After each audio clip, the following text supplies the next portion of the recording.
Hi everybody, it's Beth. I grabbed 4 of these pieces of chunky wood from Dollar Tree, some rub-on transfers, and stir sticks from Amazon.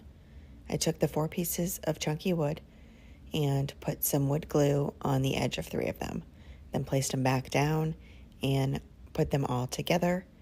And to keep that together, I just used some painter's tape just to keep it set until it dries. And I let it dry for about an hour before I worked with it again.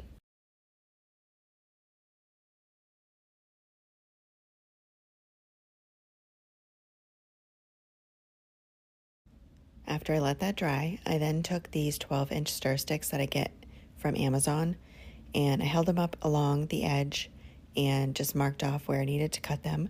And I cut them with Fisker shears and then sanded off those edges that I had cut.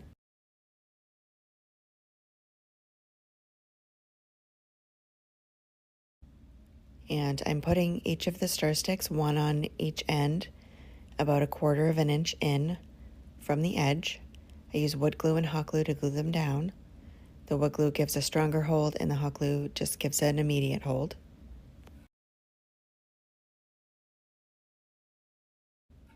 Next, I took Snow White chalk paint by Waverly.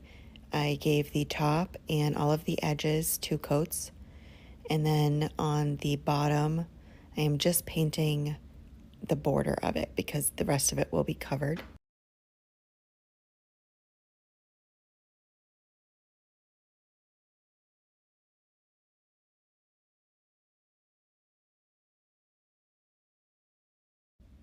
Once it's completely dry, I'm taking this little needle tool. I'm not sure exactly what it's called.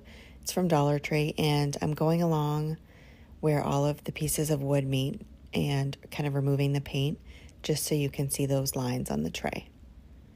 I then take this adhesive cork board from Dollar Tree and I put it on the bottom and cut off the excess and then place it down on the bottom.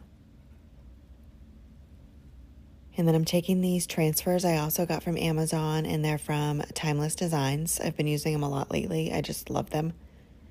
And I cut out a piece of it and just kept trimming it up, and I kept changing my mind on the placement, but I ended up placing it this way. Just had to trim a little bit more after I had removed the bagging and place it down and smooth it out, and then take the stick it comes with, or you could use a craft stick, and just rub on the image.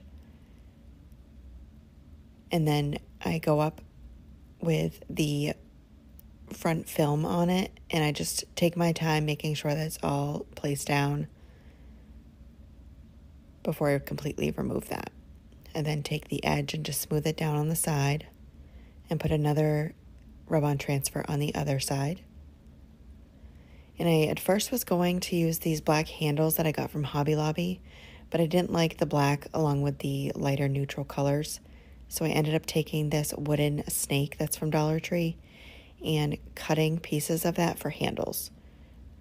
And I just used Fisker shears, kind of tucking it in those creases and cutting that. A razor blade would work as well.